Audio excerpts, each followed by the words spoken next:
Digital Orthodontist Live, the first and only live podcast for orthodontists. I'm your host, Dr. Kyle Fagala, and tonight we're going to be discussing the topic of corporate orthodontics.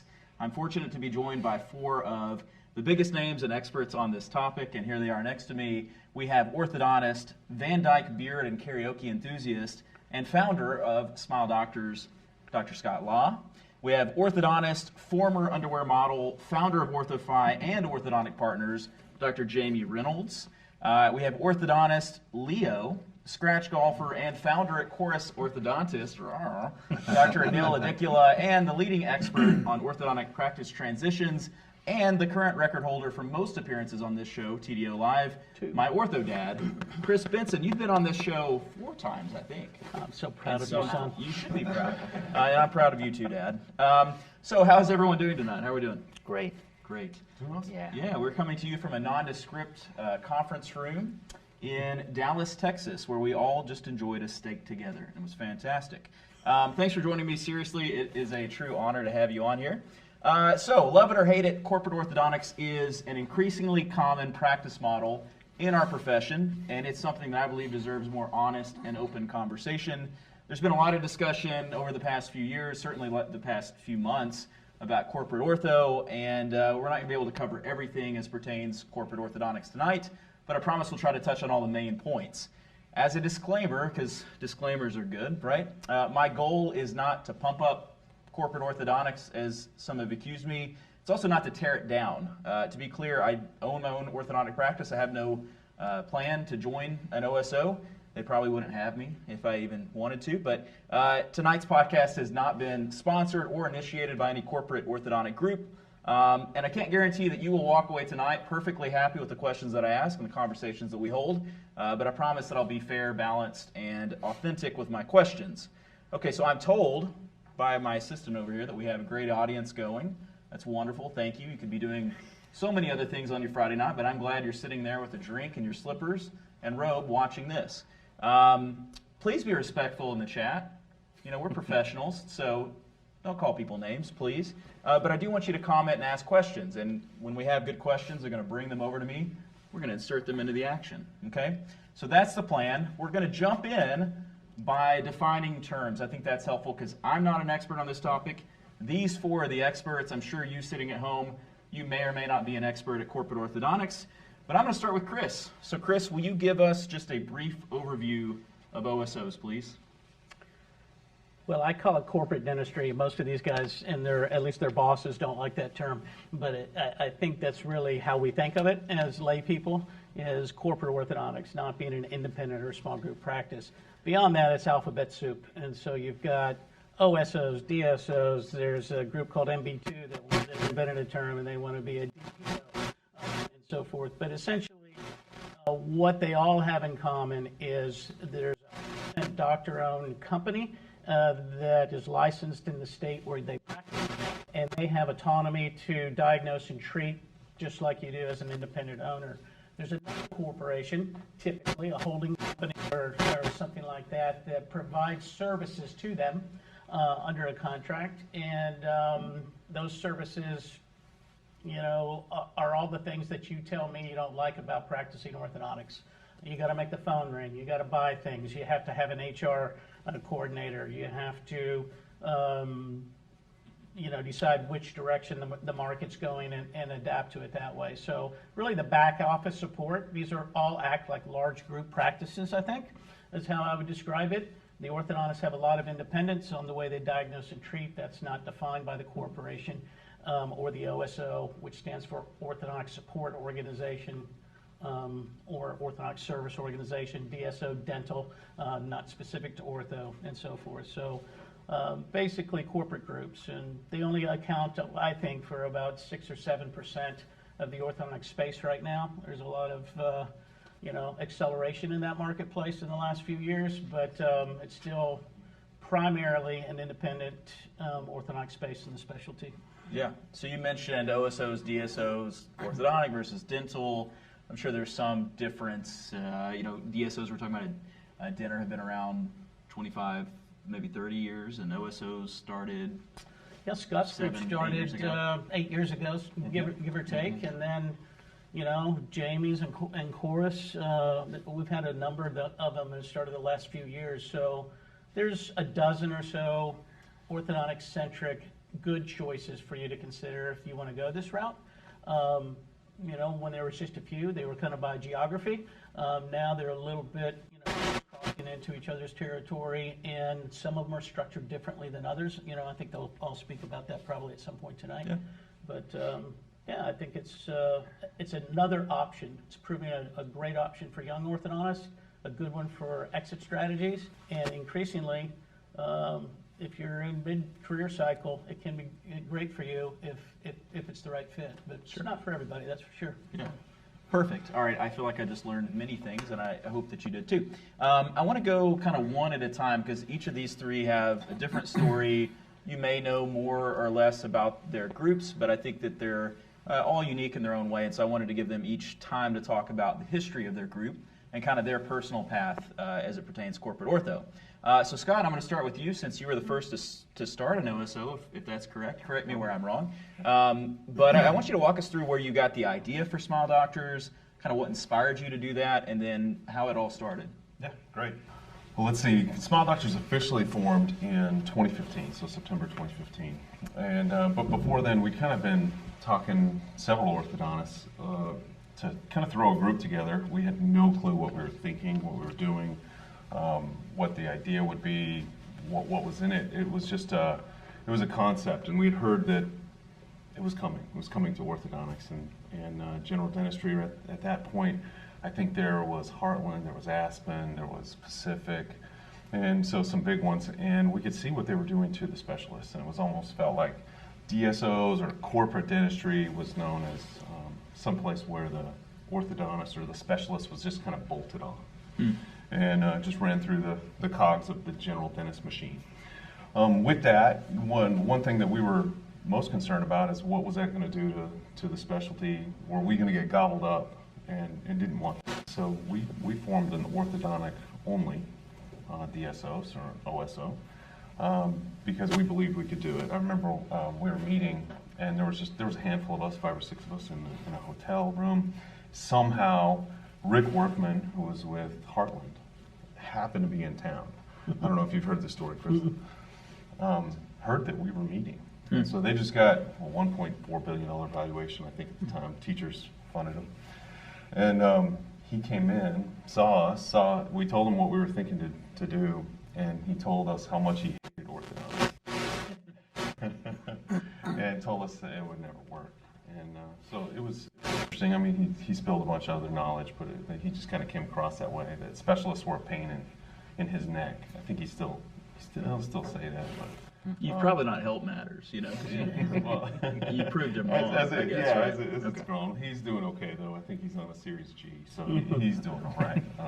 Is that a car? Is plane. That's a plane. Sorry. Yeah, so anyway, yeah, we did that, and then we just decided that instead of, like, I guess the term we were using, instead of being on the plate, we wanted a seat at the table to kind of determine our own destiny of what the future looked like. Yeah. So we thought we had a pretty good idea of how that would go. We didn't really know, but formed Smile Doctors and began on our merry way at that time. Well, tell us how it's gone. My next question is, how many locations do you have? How many states are you in? So currently, I had to look at this recently. So we're at 314 locations in about 25 states. So That's so not too grown quite a shabby. bit. Not too shabby. So there's going to be times where I want to get into specific questions, and sometimes I want to ask difficult questions. So that's all coming. If you're out there champing at the bit for difficult questions, they're coming. Don't worry. We're just trying to ease into it. It's like a date. These are the appetizers. So I want to get specifically into a really big news item at the end of last year, like December 21st or something. It was announced that Thomas H. Lee Partners, THL, joined Linden Capital Partners. I'm explaining this as if you don't know, as an equal investor in Smile Doctors at a $2.4 billion valuation. So I want to ask a couple specifics about this just because this is a big moment. How did this partnership come about? And then, of course, how did it benefit Smile Docs? Awesome. So let's see. Our original partners were Sheridan Capital, and Sheridan it changed hands to Linden. We've been with Linden since about 2018, I believe, 2017, end of 2017. They've been phenomenal partners. They're the largest healthcare only PE fund in the world. And so they understand doctors, understand how we think, understand what we want, understand us as partners and where it's going, how they can help support investment in different areas in order to help us grow, make decisions. And so it came about that, yeah, they'd held us since 2017 and just felt that, yes, the markets, everything looked great. We'd appreciate it as a business enough that we could go to market. We could see what that looks like. And as we did when we went, yeah, we had the great fortune to partner with T.H. Lee. And I'm really excited about it. So came on as growth investors, side by side with Linden, to be able to take us to next level of what we want to do and go achieve. So bring a whole other area of expertise outside of healthcare that Linden's primarily focused on with their different retail experience. Sure. Fantastic. So some of the like I've spent like the last 2 weeks, I feel like, in Corporate Ortho 101 trying to understand these terms, and obviously they're not as second nature to me as it is to you. But like you call this, what, a recapitalization event? Is that fair? And the first that you had maybe in the previous was a capitalization event, but call it an equity event, I guess, on some level. Perfect.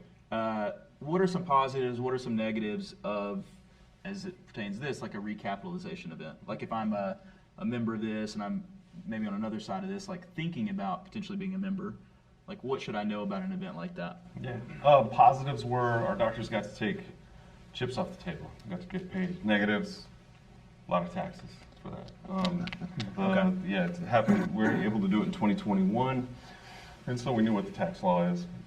Versus 22, we don't know what's going to happen here on cap gains and all that stuff.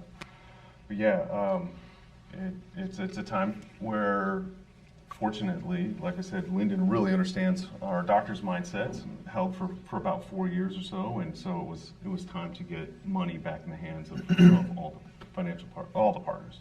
Yeah. So, yeah. Perfect. Jamie, I'm coming to you. Guys, it's hot in this room. It is toasty. I don't know if it's the lights or if it's just wearing this big jacket. I don't know. But so Jamie Reynolds, as I said, former underwear model. That's not true. By the time you helped start Orthodontic Partners, you and Jeff Kozlowski and then other people, I'm sure, there's already a few OSOs that were up and running. Why did you decide to do your own group instead of joining an existing group? I'd been doing a lot of work with OrthoFi, and OrthoFi had gone through a lot of growth, and they were starting to get interest from investors. And the Dave Turner, the CEO, the phone would ring, and half of them would be calling asking about investing in OrthoFi. And it was the same time, I think, that you were going to market for Sheridan, so there was a lot of the investment community that was looking at the success that Smile Doctors had had. And the other half would say, no, we don't want to invest in OrthoFi. We actually want you to introduce us to the next people that are going to be Smile Doctors too, right? And so Dave, the CEO, would give them mine and Kaz's phone number, and we just started talking to them, trying to do our homework on what was happening in the space. And we became convinced, after talking to a number of different interested investors, that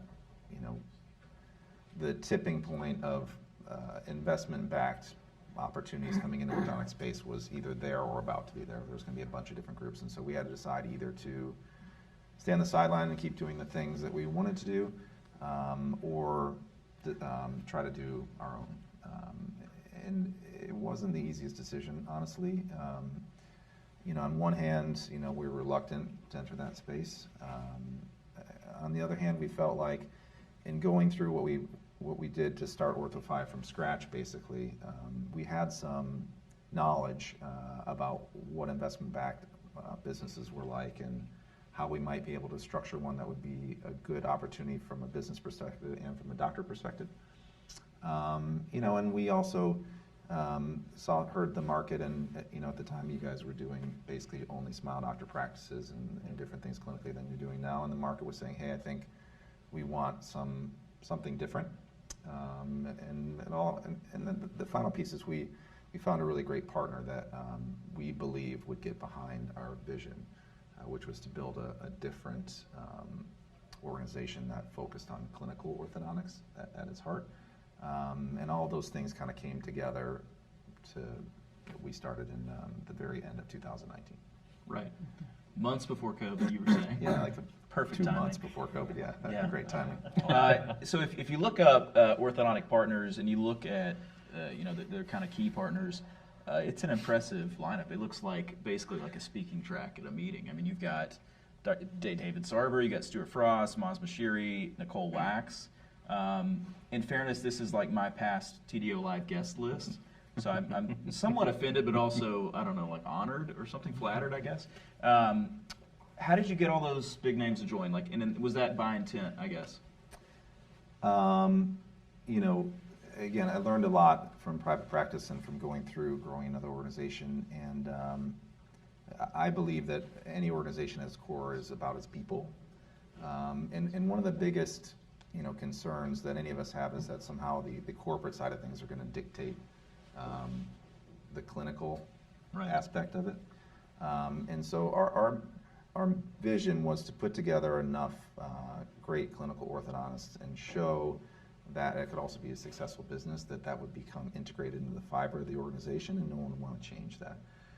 And we wanted people that, I don't know if any of you know David Sarver, but you'd like to try to tell him how to do things in the clinic. Good luck with that, And so, yeah, I know you know him, right? So cheers to David and Stuart and Maz and all those other people. We wanted to create enough momentum with the organization that it would be inevitable to continue doing things that we set out to do. Yeah. So. Very good. All right, we come to my good friend Anil. You're actually, I think, the second most common guest I've had on this show. So there's that. Silver medal. Yeah, silver medal for you. So I originally thought Corus Orthodontists, I thought it was an exclusively Canadian OSO, and that you joined later, because you are not Canadian. But apparently, you were one of the 18 original founders. That's a big crew. Yeah. Tell me how it started then. What's unique about Corus, and why did you do it? So actually, a lot of the start of that for me personally started with these guys right here on my right. Scott is one of the leaders, Scott and Dana, in terms of introducing to my generation this OSO model and an alternative practice model to orthodontics, right? So, thank you, brother. I think we all owe you guys a lot of gratitude for opening our eyes to something like that. And around 2014, 2015, Jamie and I connected, and a couple others, and we decided to meet regularly as like a little tiny lean and mean study club and research these models and see what is this model about. So we've had many good times together talking about that, and one of the great things about this panel is we're all really, really good friends, which is awesome. So Jamie and myself and a couple others kept exploring that for a while. Obviously, we picked Chris's brain a lot, and it was a very interesting model with these entries with PE-backed groups, and obviously the appetite was pretty rich. And then I have a different study club that I attend, and one of the guys in the study club was my biggest inspiration for philanthropy. And at my first study club, he was the one that kind of gave me the grace and said, you continually give to your community and don't look back, because that's going to be okay. And he is my absolute rival for giving back to communities, and his name is Paul Helpert, who happens to be the CEO and founder of Corus. And in 2019, he told me about this model that he had, and it was a way for orthodontists to have a little bit more control over the consolidation market, because he saw where all the signs were pointing with disruptors, with the appetite for private equity, with competitiveness amongst colleagues. All these things were happening and pointing towards the fact that consolidation was going to happen regardless, which I think we all here believe. To what percent, that can always be debatable. I would say that Chris is probably going to be the expert on how far that's going to go. And Paul felt very convicted, and he said that orthodontists should try to lead this and shape this and evolve the specialty and attempt to preserve the specialty. So that resonated a lot with me.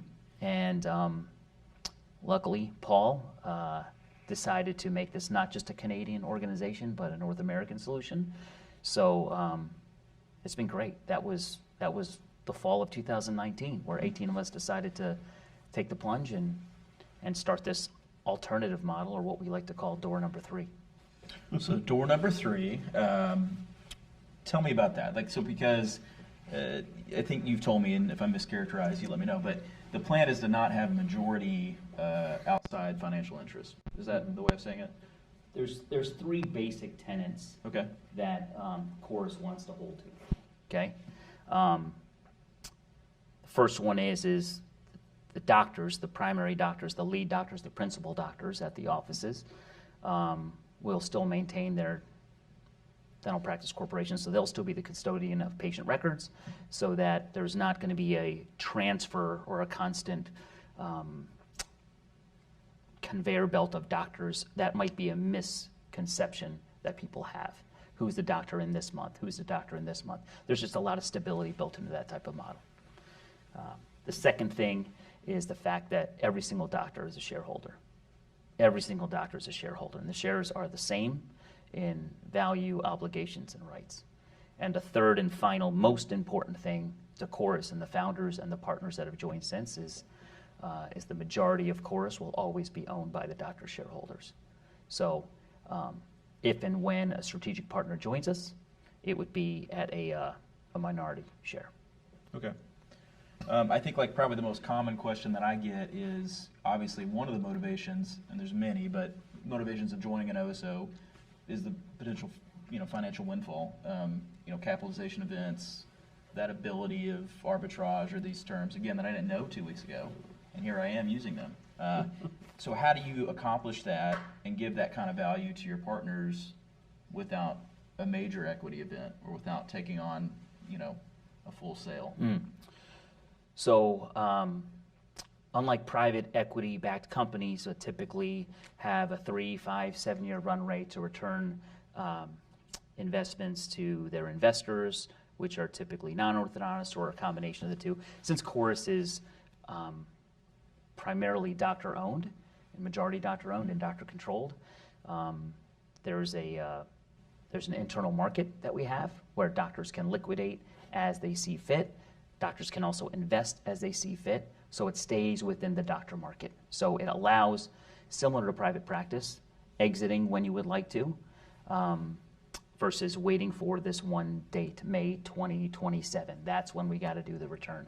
So we feel like that aligns best, such as the private practice mindset. So what we consider it is almost private practice on steroids. It's just gathering together people that were working together in a study club, formalizing that, and really trying to foster things not only for us, but also the next generation. Because if you don't have the next generation supported, which is going to be the future of the specialty, it's the present of the specialty and the future of the specialty, we want to make sure that every doctor that joins is a shareholder and can continue to grow. Yeah, great. Well, we're going to speed up a little bit. That was awesome. Thank y'all for sharing.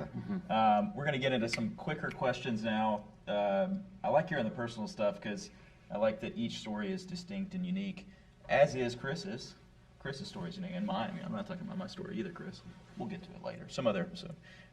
So let's jump into some criticisms and common objections. We'll spend about 15 minutes on this. So the things that, as I posted in a couple groups to try to get an idea of how people viewed corporate ortho, these are the things that showed up most frequently. Just to kind of spout off, sort of like a brainstorming session, what do you think are the most common misconceptions about corporate ortho? Well, that it's a mill, that we do bad work, that we don't care, that we have doctors just coming in and out all the time. Selling out. Selling out, was that the concern for you as you went down this road, that you were going to be kind of made a pariah or called a sellout? If it wasn't, that's a fine answer, but I mean, is that something that gave you pause or that made you hesitate? I think that's a valid concern for any doctor entering any kind of OSO, because that's a sentiment from, I believe, doctors that might not have done all the research, because that's how it looks, for sure. Because there is financial gain up front where you can take some chips off the table. So I would say every partner of all of our groups has to overcome that based on proper education. Because it's not, I don't view it as a sellout as part of Corus. I don't think these people view it as a sellout in anything. We view it as buying in. We view it as because that this is going to be an infinite game, and because the doctors control things and the majority of doctors are shareholders, this is preservation and evolving the specialty together as a group. So I don't view this as selling out. I view this as we're banding together, a band of brothers and sisters trying to continue to move the profession in the right direction. Yeah, I feel very much the same. I think that term sellout kind of is a misnomer as well. We're really not interested in anybody who's looking to sell and leave. That's just not what it's about. It is about partnership. It is about, hey, what can you contribute? How can you have influence over the entire organization? What great ideas, concepts, workflows, clinical treatment, what can you bring to make everybody better? It's like a giant study club, except very, very intimate, and in that everyone knows everyone's real numbers, and you can make data-driven decisions on what returns the best clinical outcomes, what gives the highest patient satisfaction rate. And I think when we take some of these arrows, I don't know, I don't want to speak for everybody here, but when you take some of these arrows in the back that, hey, you don't care, you just shuffle people through, I don't know, I wonder how many private orthodontists out there are doing patient satisfaction surveys, are really looking to see how happy are their patients with them, checking to see what does this clinical outcome look like and measure and score. And I think as more resources are available in a larger group, you just have more to do more with, and begin to look and see what is the best way that we can treat, that we can take care of patients and make them the happiest. With this topic, it's only a matter of time before Orthodontic Centers of America comes up, so OCA comes up, or some of the other groups from 80s, 90s that first brought this out. I think Apple, you were telling me, which I had not known that name. You know, I was not in orthodontics at the time. But corporate groups that started that then failed and faltered. Chris, you were around during that time. I was. Yeah, right under the bus. Yeah, and I think, you know, they were trying to solve some of the very similar problems that these large groups are solving. I would just go, when people talk about OCA, that was more of a management service organization, an MSO, to add to the alphabet soup. And basically you paid a percentage of your revenue for some services. Right. And so they didn't deliver those services necessarily greatly. There was OCA was the big one. They went public. They had some accounting problems. There were some others along. The whole thing ended up imploding and went away. But an idea maybe a little bit before its time. It wasn't mature and so forth. But you know, the data on the OSOs, and I like the term OSO because the specialty has been great to me for 32 years, and the only people that we coach are folks that want to go into an orthodontic-centric group. I think that's good for the AAO. I think it's good for the specialty. I think these folks are actually enhancing options for orthodontists. But, you know, it's really interesting to see some of the data that's coming out of, you know, who's joining this group. You know, when you're a $3 or $4 million practice, you know, and you join one of these groups, you think you've kind of got it down. Some of you guys had Schulman backgrounds. Some of you guys had a network of folks. We're seeing those practices grow 10, 15, 20% in the first 2 or 3 years, just from the value of having this kind of, you know, managing your practice as a business, having some group think, understanding what efficiencies really exist in orthodontics that we can help implement if you can train people properly, which as small business people we don't do very well. And so, you know, we're finding we can grow businesses, and that's good for the corporations, it's good for the investors, it's good for the owners, it's exciting for the staff. And so forth. And across the board, the question I get asked a lot too is, you know, what happens to my team? You know, I care so much about my team. The team are elated.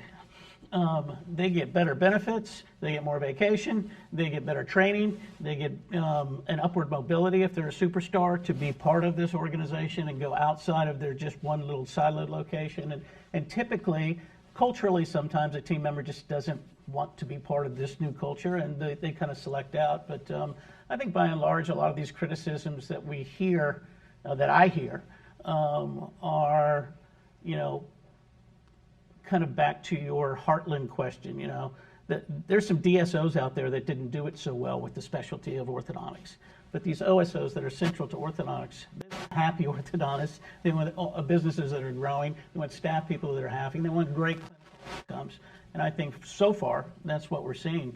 Yeah, is a room not? I think we've got enough right now. We're kind of country, but I think they're doing quite good work and have happy doctors primarily, and happy staff people, and great outcomes.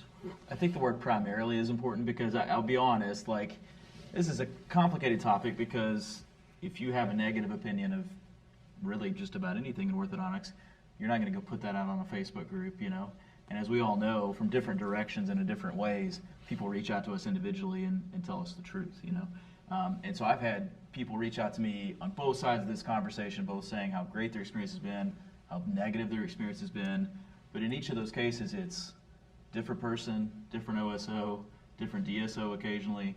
And so it's been hard to sort of mine all that information and kind of call it to decide what the truth is. And so, you know, obviously we've got some people that see these groups as OCA Part 2.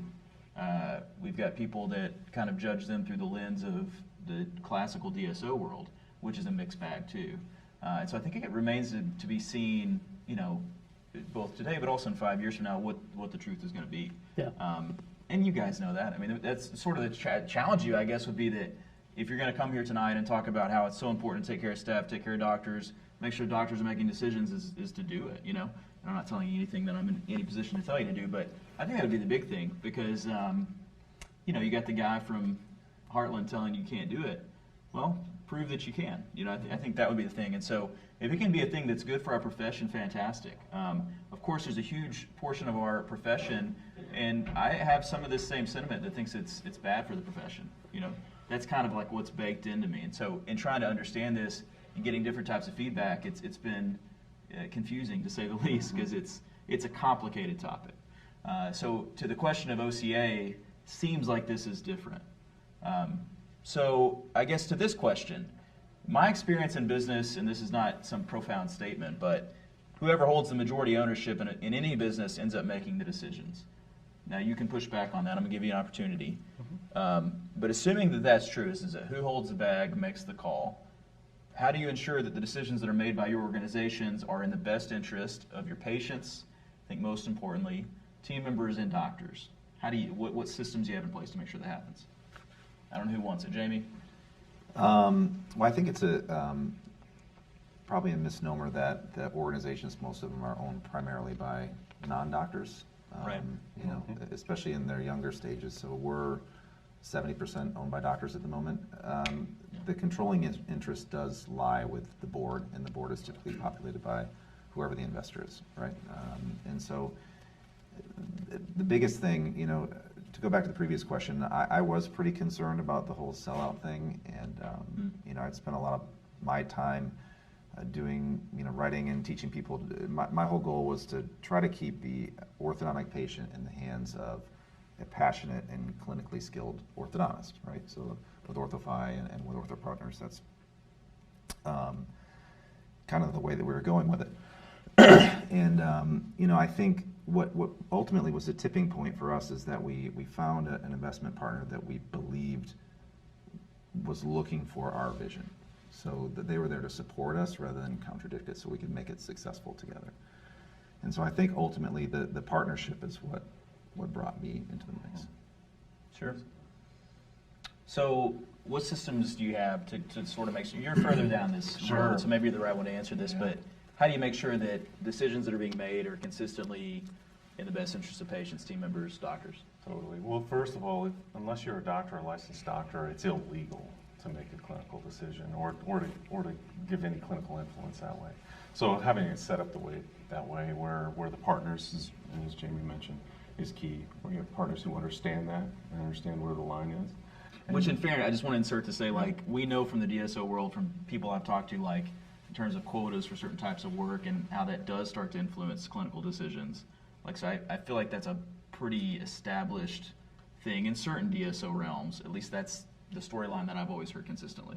I'm not saying I've heard that. I would say that's a reaction to lack of success, right? Yeah. So like, if you do something well, all of your investors are happy, right? And that doesn't mean you have to be focused on the bottom line or get people to do things that they don't. But if you have a bad partner and you have an unsuccessful business, they're going to try to find ways, and that's where it goes. Fair enough. So I think looking at orthodontics as an Apple in the corporate world compared to what the majority, or almost all of it, was before smile doctors came along, where it was a way that they could stop referring. They viewed it as revenue that they were losing by referring it out. Mm-hmm. So they bolted on something so that they could then capture that revenue. And they managed it that way, like a lowest common denominator. So they cut costs. They didn't treat it like a viable business. They stopped losing the referral revenue, right? And that's a very different mindset. So if you build a company that is based from some of the most successful orthodontic practices in the country, you know, Scott, probably maybe the most successful one at the time, Anil, as successful as there was, then you're building it from a position of success, and then you can take other great practices and build, like he said, we're seeing some of the best practices in the country grow because the collaborative meritocratic stuff actually works. Everybody has a little bit that they can do better here, a little bit they can do better there. And that perpetuates success, that stops all this other stuff from happening, you know, if you do it the right way. And I think people that run successful private practices aren't doing that stuff in their private practice because they're successful, right? And we do see private practices that aren't successful where some of that creeps in, where they maybe start to make bad decisions. They start to buy 50-cent brackets from China. They start to do all these things. That exists in both places. But it is possible, we believe, to win all the way around, create a successful business, and focus on great clinical integrity and awesome customer service, because lots of us have done it already.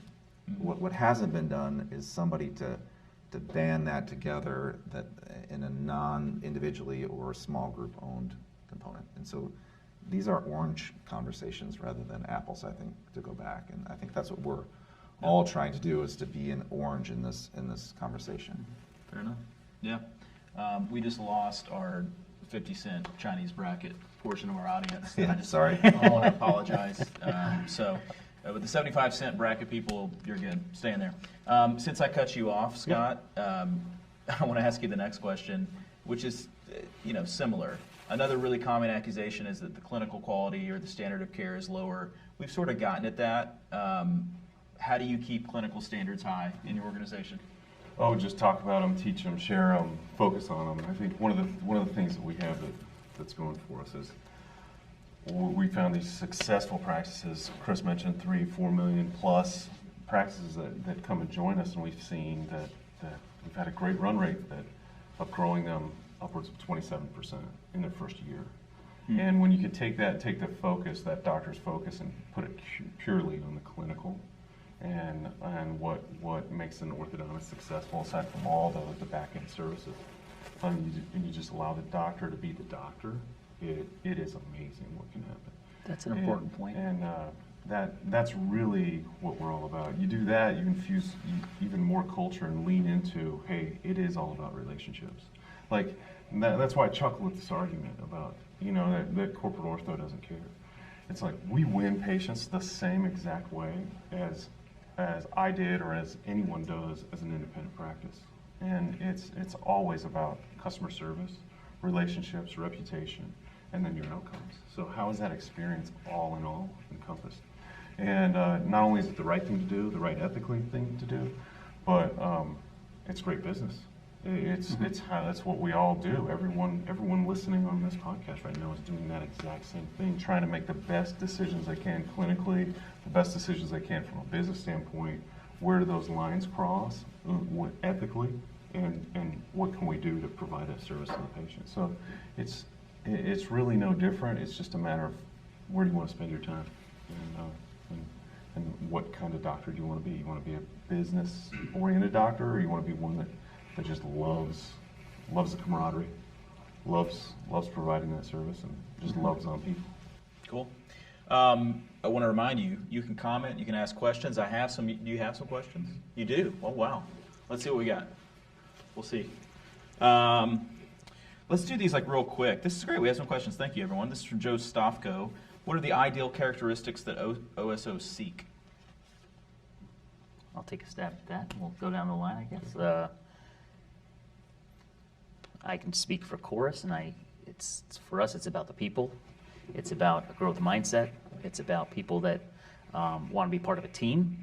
I'm sure that you all know that there's Jamie, with your lineup, you've got very successful doctors, right? So you've got to meld this group together that have operated very well independently. And that is something that you have done with Orthodontic Partners, right? You got to get all these people into teams, and that's something that's really important for us. And it's also about the 3 pillars that I mentioned, right? Because for me, when we talk about ownership, for me, one of the biggest pillars and one of the biggest reasons for my decision was doctor majority ownership. Sure. Yeah, I'd add to that. I would just say, hey, if I was an independent practice, independent doctor, what kind of person would I want to partner with? And I just ask that question because we want to bring in another partner who's going to be just like the rest of our partners, who has grit, integrity, and is ethical, is happy, loves people, and wants to be a part of something that's going to be bigger than themselves. And those are the kind of people we look for, those who care about their team, those who want something more and aren't going to be complacent or say one thing and then check out and do another and just not contribute. It's about what kind of partner are they going to make. I'll answer for Jamie. You have to have lectured 100 times No. in multiple countries. We have a lot of people that haven't lectured, but Sorry. the thing that I would add, I think, is I agree with them. It's important to have an accurate self-perception of what all this is, right? And part of that comes with doing your homework. As you mentioned, all this stuff is confusing. It operates differently than the rules we're used to. And understanding what you want, right? So each of the organizations, and there's plenty of other ones that are in different positions, we're looking for people that aren't done yet. They still have something left to do, but the idea of building this organization, the vision that we have, is exciting to them. And they want to come in and be part of the team to grow something that is hopefully going to have a positive impact on the profession. You know, some people maybe want to go to the beach, right? And I think there's everything in between. I don't think our model is right for everybody, and especially a lot of the young people or in the middle stages of their career. There's plenty of things that they can do to go and continue to build. But I think spending the time learning exactly what all of their options are and what that means for them specifically and what they want is something I think, whether that's attractive, whether it's you need to have it or whether you should be doing it, it's some of that. Like, you should be doing all of your homework and knowing what you want before you consider these. If I could distill it, it sounds like sort of the same thing you're looking for in any partnership. It's sort of like in a spouse or like in a friend or in a team member, let's say. So let's jump into this. I had so many questions that were submitted in my group and elsewhere that I posted, and I'm going to pull some of those out, and maybe we'll try to do these like rapid fire. Some of these questions deserve more time, so we'll see. I hope you're comfortable there in your slippers, because it's going to be a little bit. But no. First question I want to ask is, it's more of a composite, because this is the question I think that came up most oftenly, and it was the most voiced concern, let's say, about corporate orthodontics. And it's this question of continuity of care, which we've not quite gotten into, maybe touched on a little bit. So the question becomes, how do you maintain a successful orthodontic practice, which I think success, that could be a whole nother 10 minutes to talk about. Well, let's just distill it to cultural success, clinical success, and financial success. Maybe those are the things that make up the success of a practice, you could say. How do you maintain this success after a doctor sells, or after the founding doctor leaves once their contract is up, or then you enter into a period, perhaps, as we've seen in other corporate settings, where you then become this kind of revolving door of associates. I'm not saying that happens in every situation, but let's be real. At some point, that might become the scenario. So the continuity of care as it pertains to patients. I mean, I've seen this on a micro level, like in the Memphis area. There's a specific practice. They're on their 8th orthodontist. I'm not trying to compare those to what you guys are doing, but there is that potential, let's say. So how do you fix that continuity of care issue? I don't know. Is that an answerable question? Yeah, sure. Okay. You want to just go down the line? Or We don't have to go down the line, man. Everyone. Who's going to have the best answer? Oh, boy. I'm just kidding around. Why don't you start? I have a little bit of experience on it, yeah. So really what we try to do is forecast and to see, hey, what's the timeline of the doctor and what do they want in their career, when do they want to retire, and then be able to backfill appropriately and be able to make that handoff just like you would in any sale of any practice. Get it there and make sure it works. I know a lot of, again, I'll kind of take it back to the independent orthodontists who hire associates, and there's a new associate in there every year. And so again, I kind of chuckle at this question that, well, where's the continuity of care on there? And I guess there is one doctor that sits there, that's right. But it's not good for business. We all know that. It's not good for the patients to have all that. And you have to have your ducks in a row on writing down treatment plans and keeping excellent notes, especially if you're going to share patients as this goes. But just having the stuff in place so that the patient's treatment maintains, so the team stays, team's happy, team stays.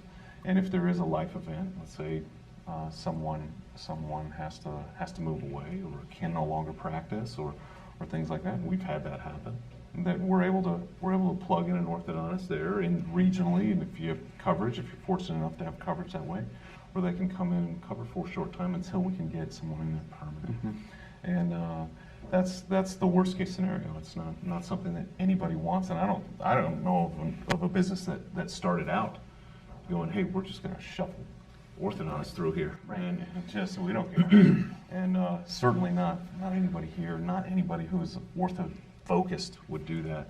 And I think to Jamie's point, kind of taking it back to the apple and the orange comparison, I think that's what ended up happening when specialists are bolted on to some of these GP captive patient models where the patients are stuck in the system. And I think the doctors are stuck too, right? So Yeah. I think a lot of the question is driven behind the historical performance of doctors in corporate, but it's sort of a self-fulfilling prophecy, right? Because those corporate jobs were always a last resort, or maybe they paid you more or whatever the case may be, but very few people would wind up working for whatever big box one and wanting to stay there as their career goal, right? And so, our job collectively is to provide an environment that's aspirational for the younger doctors that they actually want to go work at, right? So, do you want to go take a job learning from Stuart or Frost or David or whoever and get the exposure to that? And, you need to give them the ability to think clinically on their own, make their clinical decisions, so you can't tell them not to do that. You have to give them the ability to get better, so some avenues so that they continue to sharpen their saw, right? And then you have to give them some motivation beyond money, so you have to be involved in philanthropic events and have great culture and teamwork. And if you do that, then people want to work there, and I think beginning with that is going to solve the problem of the continual turnover, and that's our job to be able to deliver on that. And we have to think of this, like Scott says, as the similar challenges or the similar misnomers that we have about corporate groups also happen in private practice. So this is just private practice on steroids, like we said, right? In private practice, when you hire an office manager, I don't know if the private practitioner doctor is viewed as lazy, selling out, or checked out. If anything, we're usually viewed as, wow, you've gotten pretty big, smart, good move. You're really going to enjoy being an orthodontist again. Yet, when there's a partnership opportunity with other doctors and OSO, things like that, it's viewed as, oh man, I can't talk to you at a meeting anymore. Yet, we are just having way more adequate support for our managers and our team so we can focus even more clinically as we've grown.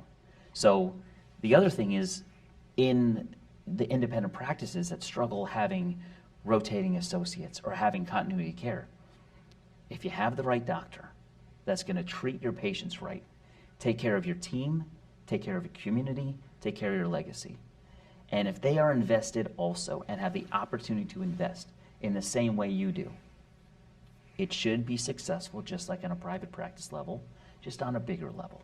So if you treat the next generation with the same decency, I believe, respect, and expectations that we do on a private practice level, there's no reason why it should not continue to succeed.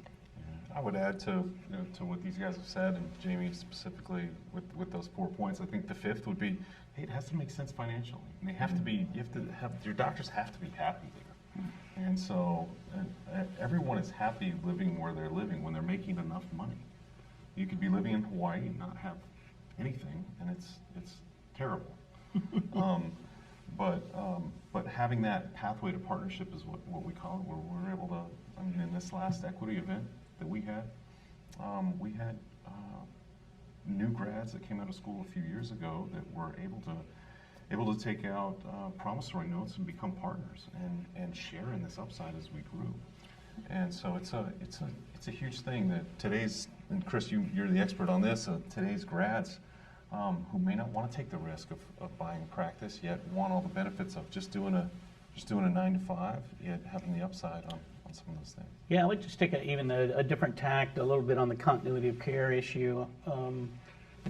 When I go value a practice and do a site visit, we go through all the competitors that are around your practice, and we say, do you know Dr. So-and-so's practice? You know Dr. So-and-so, and then I'll inevitably get to one. Well, I don't even know who that is, and they've got an orthodontist through there every 6 months. It's a new one. That is not the kind of OSO environment that we're talking about. Those exist in every marketplace.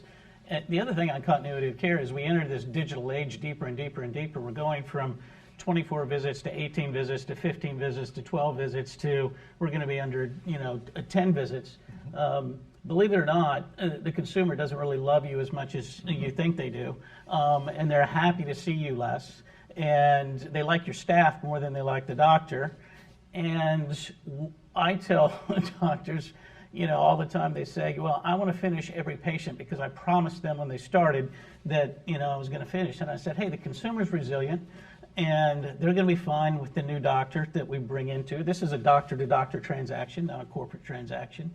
And, the continuity of care has always been there. This practice doesn't go into the garbage when young doctor buys older doctor's practice.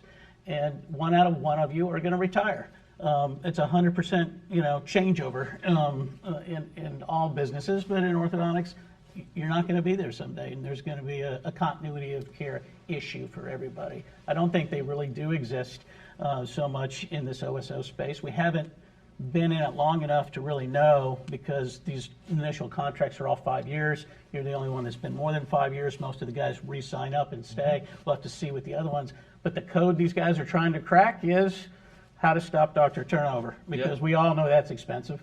So what are we doing right now? We're paying them like crazy, and so it's hard for an independent doctor to pay the same as what these guys can pay, because they have some capital behind them. And 85% of the residents that graduate don't want to own a practice right out of school. They want to go learn their craft, get faster, and so forth, and this is where they're landing.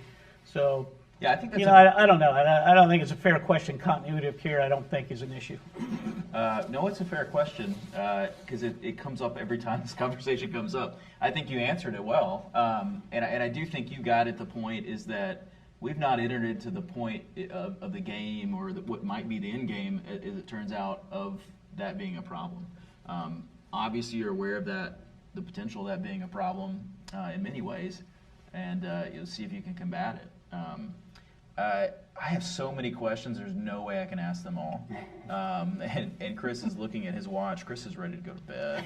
I don't blame you, Chris. I want to ask a couple quick questions. This is basically a yes or no question.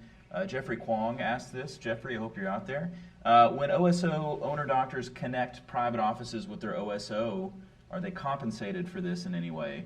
And if so, is that a conflict of interest? Does anyone want to answer that? They are not compensated. But as... Obviously, there's a vested interest in that.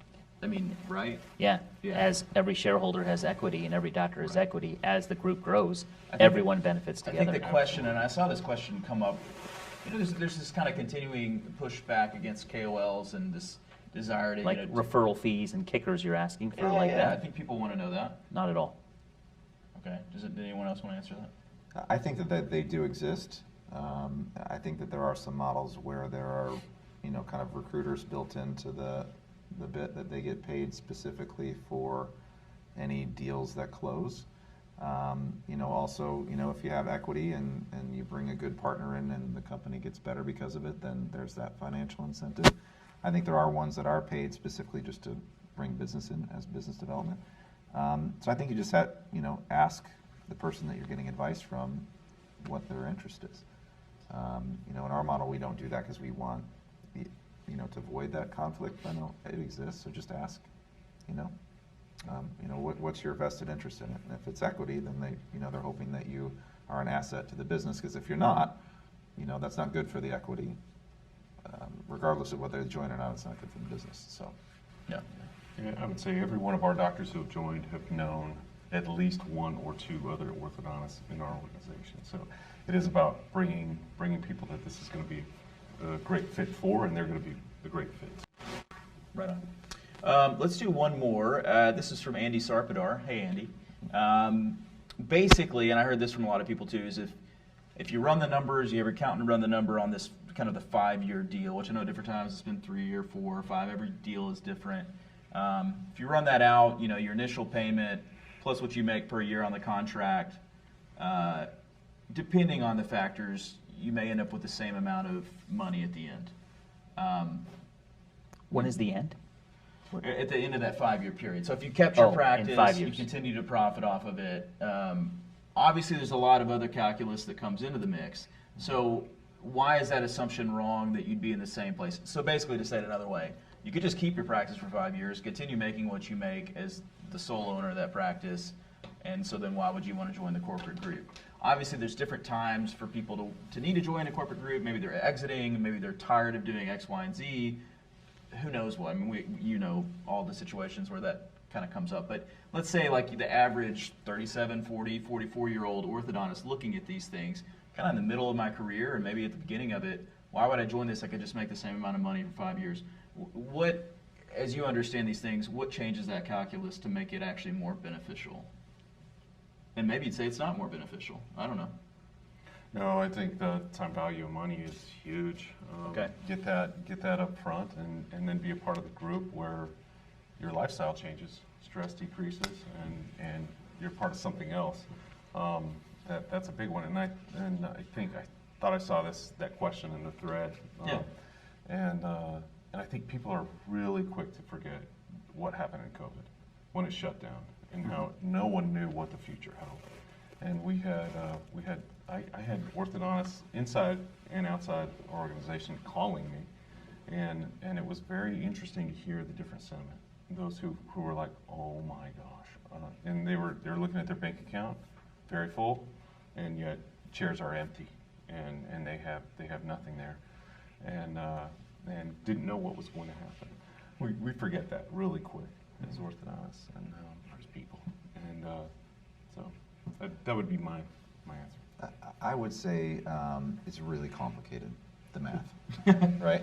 So, And I don't want to get too in the and weeds.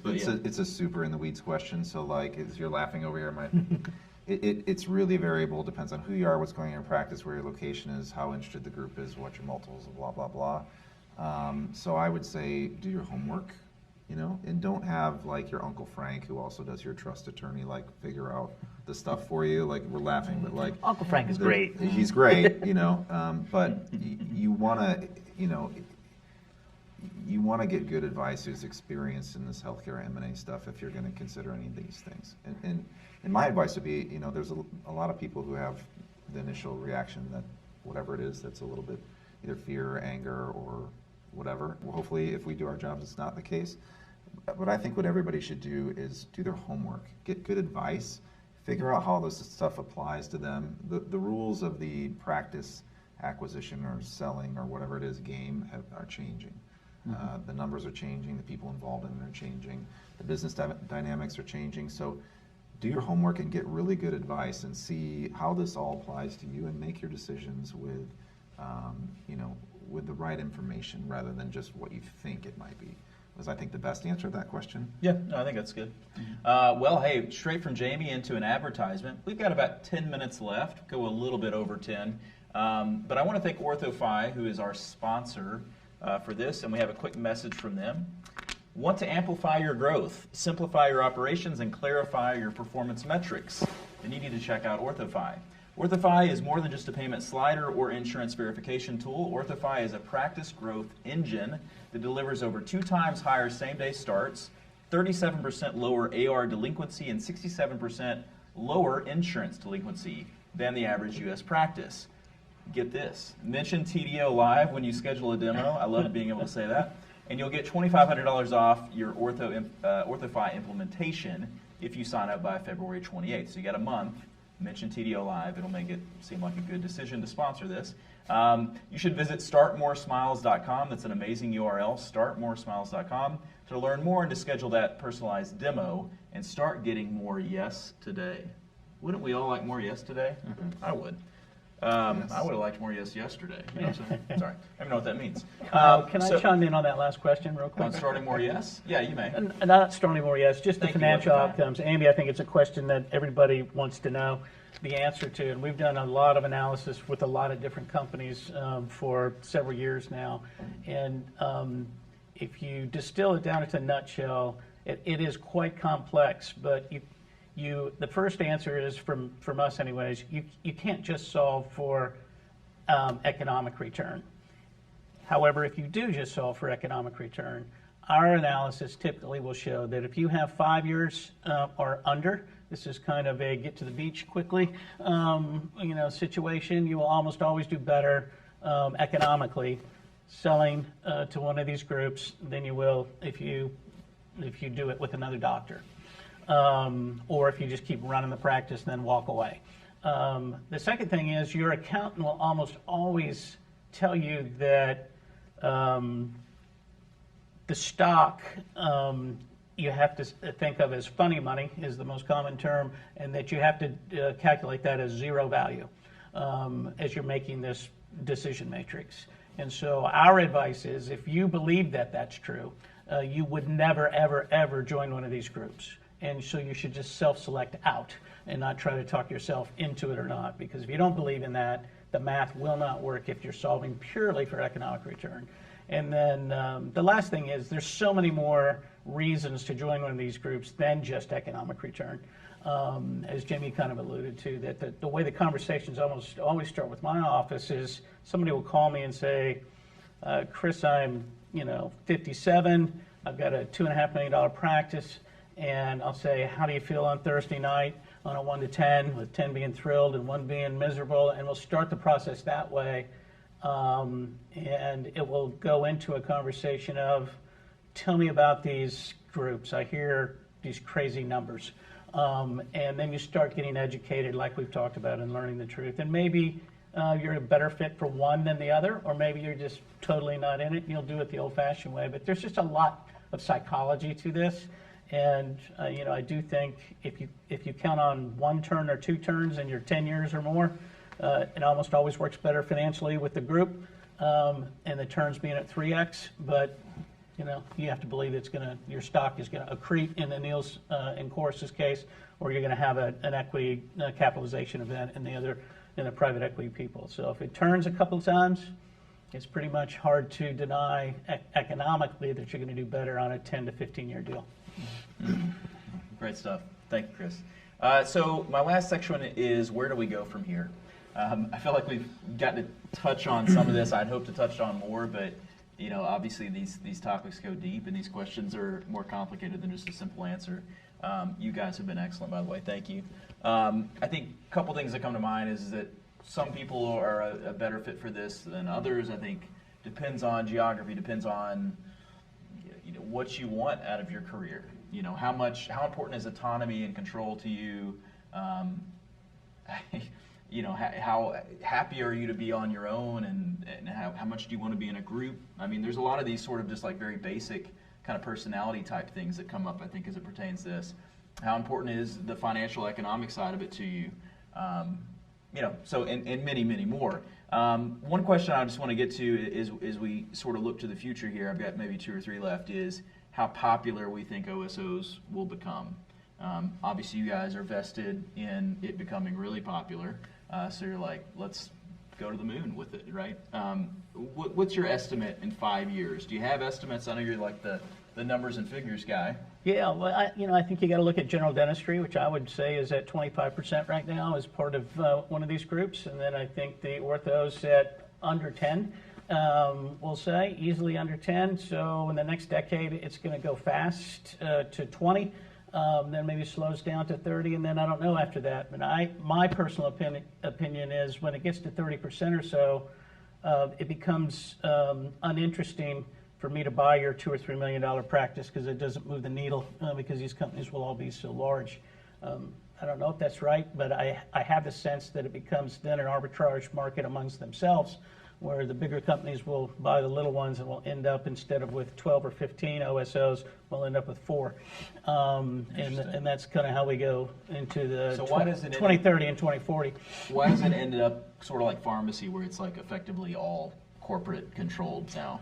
Is it, I mean, obviously that's very retail driven and we're different, but why does it ever get to 95% corporate control for orthodontics? Yeah, I mean, I think that's the question of the day. My sense is, the way I see things today is, if you're under 2 million, you're kind of not interesting to most of these groups. And the majority of solo practices practice at 1.5 million. And so they have a great life, they have a great lifestyle, but they have a lot of small business problems that these guys could help with, but they're not interested in that practice yet. So maybe they dip down there, maybe they don't. And the other thing is, I just think business-wise, like you said, once you get to 1.5 billion, 2.5 billion, whatever it is, a big number of valuation, are you really interested in buying a solo practice in, Overland Park, Kansas, or would you rather buy an OSO that's got, $50 million worth of revenue? And I think that's going to be the mathematics of that is going to be how it goes. Then maybe they start de novos. Buying a practice and buying a culture is way harder than building your own. And so we'll probably see that in the future as well.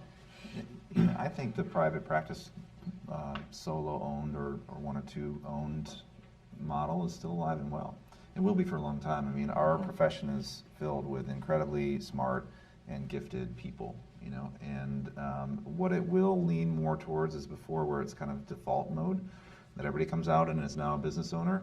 It will skew towards the more entrepreneurial ones, who kind of like that aspect of it, and the other ones will wind up going into bigger groups. But I think the talent pool of our profession is, and will likely continue to be, really deep, that there's all kinds of people that are going to be doing their own things. I do think that these group practices like ours will continue to grow. And like I said, if we do our job, then there'll be a better option than there were before these particular groups entered. Hopefully a great option for doctors, both old and young, and the patients. Yeah. So Chris, I know you're going to be doing some different panels next weekend in Orlando. It was a week away. And you can still sign up. This is the AAO winter meeting. People like to say the midwinter meeting, but they've dropped the mid. Just the winter meeting now. That happens to be in the middle of winter. Give me like an elevator pitch for this meeting, because let's go to meetings. You're going to be fine. I promise. We're here. We're fine, right? What's going to happen at this meeting next weekend? It's going to be a great meeting. There's just so many different ways to practice today that if you just rewind the tape 15 years, didn't exist then. And so we're going to hear from practitioners that practice with pediatric dentists. We're going to hear from practitioners that practice with general dentists. We're going to hear about big group practices. We're going to hear from some of the largest female practices in the country. We're going to hear an OSO panel where these guys and some others are going to be on a panel with their CEOs, so you can hear from the leadership on the business side, as well as these guys, a 2-hour panel. Kind of like we're doing tonight, and then we're going to kind of bookend it with numbers. So it's an hour and 10 minutes, Grandpa. That's right. Sorry, Tom. And so we're going to bookend it with the numbers from Gage and with Mary Beth, Patrick, and Ryan on the front end. The AAO is going to share some numbers, and then we'll have Shannon Patterson talking about associate pay, recruiting, what you should expect to pay to get a doctor, and what the market is right now. And then we're going to have Brad Cachero and Dan Wicker talk about financial outcomes of the various modalities that exist. So I think there's something for residents, there's something for new and younger, there's something for mid life cycle practitioners, and something for the folks to think about as they consider what their ultimate transition plan is going to be. I hope you'll come, and you can see it virtually as well. Perfect. Go ahead. And I think it speaks volumes to the AAO and their leadership and oversight to know that this practice modality is here, and it's not just a blip. So to have an entire winter conference on modalities so that the members can explore all that, I think speaks to the board, speaks to the leadership, and I think it shows our entire membership that this is something worth exploring, and there's a value in education to see where the paths of practice are going to be. Come see us. It's going to be great. Yeah, and I'm going to give it another shout out here in just a little bit. I want to end with this question, and I'm going to start with you on this because it's going to be about the AAO. One issue that I'm passionate about, certainly second to you, is how we keep, well, that sounds bad. We're equally passionate. Thank you. Is about keeping the profession of orthodontics working together and on the same team. And maybe that sounds trite. It's a feeling that I actually have, so don't call me trite. I feel like 6 years ago, when direct-to-consumer aligners were coming up, the Facebook groups were sort of peaking on some level. It felt like the profession came together around that issue. I don't know what we really did to combat it, honestly. It's kind of like tripped on its own shoelaces a little bit recently. My fear, though, in this topic, and when this topic gets brought up, is that people kind of hate each other when it comes to this topic. And that's a bit of a red flag for me. And I think it's a potential that people start to see each other more as competitors than colleagues because of this. And maybe this has helped with some of that, and maybe it's just made it worse. I don't know, Scott. I'm trying to do my best. I also fear that this could lead to membership issues with the AAO at a time where I feel like a unified front and being on the same team is important. So, with that in mind, how do we make sure that we continue to work together, that we continue to keep, whether you're working in an OSO or you've sold your practice at an OSO or you're a private practitioner or all the different models that Chris mentioned, how do we make sure that they stay in the AAO and that we stay working together? So I talked to Dr. Siegel earlier on today. I talked to Dr. Callahan yesterday, both board members who I respect, and they both reiterated what I assumed the stance is, and the AAO is there for orthodontists. Okay. And whether you're in an OSO, whether you're in a private practice, whether you're an associate, whether you're a resident, you're an orthodontist. So based on that, that is the mission and goal, is to protect and defend the specialty. So I have no doubts that the AAO is going to have open arms for every single member in all of our groups. Yeah, Smile Doctors is very much behind the AAO. We reimburse all of our doctors for their AAO membership, and we hold one of our annual Smile Doctors annual meetings. We hold it right before the AAO at the AAO. Very much know that that's how things get done. It's how we preserve the profession. It's one of the things that we put our heads together that we wanted to do in forming Smile Doctors, was to preserve the profession. And so, yeah, very much support the AAO. Agreed. I think it's important to know, this is not a zero-sum game, right? So, like, we're not trying to, like, take stuff. And I think we learned this from the direct consumer market. Like, as much as we like to bash them and post their stock failings on the internet and whatnot, like, they grew the market. Invisalign has taken some heat over the years. They really grew the market, and I think the goal should be to keep the orthodontic patient in the hands of the orthodontist. And there's tons of market that's available for us to grow into if we're doing it well, right? And I think these other companies have shown that there's a lot of interest out there. We have to be good at delivering the care and doing marketing, customer service, and all those things that are necessary to grow the market. And I think if all of us, whether it's OSO or the orthodontic practitioner or whomever is doing that job, it's a win for the orthodontic community, AAO, and the patients. So that should be the focus, in my opinion. Well said, and we're going to end there. Thank you. He just delivered value. Provided value. Created value. Yeah. Exactly. That's a great lecture title. That was a great lecture title. That's an inside joke. If you want to learn more about this topic, and it was just an hour and 15 minutes. Thank you, Chris. Well done. Well, I don't know. You could go learn more next weekend at the AAO Midwinter Conference. I'm kidding. It's in Orlando. You can register at this really long URL that I'm not going to read, or if you know how to use the internet, just Google it. It's the AAO Winter Conference, and they will charge you some money. There's a hotel block. You'll stay there. It'll be great. You'll see people, probably some food or something. But go learn. Go support Chris. It'll be fun. And if you don't want to go to the meeting, you can go to Universal or something. I'm excited to announce, and you just brought it up, is I'm trying to find controversial topics because they generate buzz. My next podcast guest will be Align CEO Joe Hogan. So that's going to be fun. So we're going to be discussing Invisalign, the bad, the good, and the misunderstood. I came up with that. I hope it's good. I'm going to be flying out to Phoenix to interview Joe, and basically, last 6-7 years, there have been some great advances by Invisalign, whether you use it or you don't, or you hate it or you love it or whatever, added some great value to orthodontics, I think. And there's been some definite missteps and some definite PR, falters. We're going to talk about all those things. I'm going to ask him all the difficult questions, and he's been kind enough to agree to that. I think it's going to be incredible. There will be more details on that to come.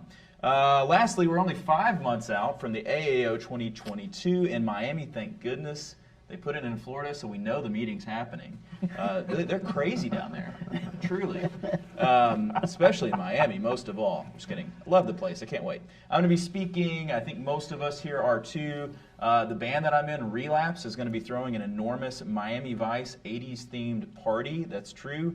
Friday, May 20th. It's the night before the AAO begins. So make sure that you arrive in Miami by 8 o'clock on that Friday night, because you will want to be there.